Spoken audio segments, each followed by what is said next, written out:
Бурабайдағы Риксостың қызметкерлері жаппай астан уланды, бірақ 5 жұлдызды қонақ үйдің басшылары үшін уланған жұмысшылардың құны 5 тиындай.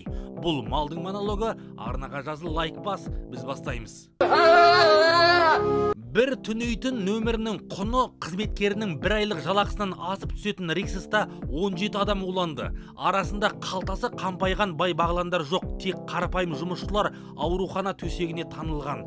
Бәрі түскі асқа оливье салаты мен тауық жегенін айтады. Мен сол күні ауыра бастадым. Тамақ жедім, автобуста басым айналып, қысқым кеп, автобустан шығып кеттім. То есть Ақжелкенің алдында.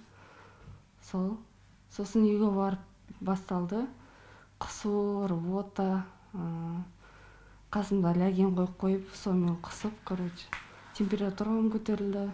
Бір емес 17 адамның да белгісі бірдей, 9-ы әлі ауруханада жатыр. 9 науқастың да ауру белгілері бірдей: іш өту, құсу, дене қызуы, көтерілу. Пациенттер оливье салатын жегендерін айтады, бәрі қонақ үй қызметшілері. Бәле оливьеден келді ме, әлде тауық бүлінген бе, оны анықтайды. Бастысы бармақ басты көз қыстыға салып, Риксостың басшылары СС мамандардың аузын майламаса болғаны. Таймен шапан дайын тұр ғой. Болды ғой. Былайғы кезде бізге келдеп жарнамасы жер жаратын Риксос бұл жағдайдан соң қызметшілер тамақтанған ас үйді көрсетуге де жарамады.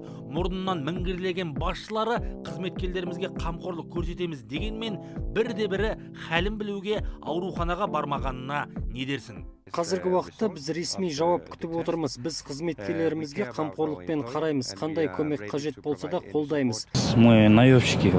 Қарапайым қызметкер емес, сол тамақтан әкім қараның бірі уланса дүрлігереді ғой. Айтып айтпай не керек, Асанның үсенде шаруасы жоқ заман бұл. Арнаға жазыл, пікір қалдыр, малдың айтары алда.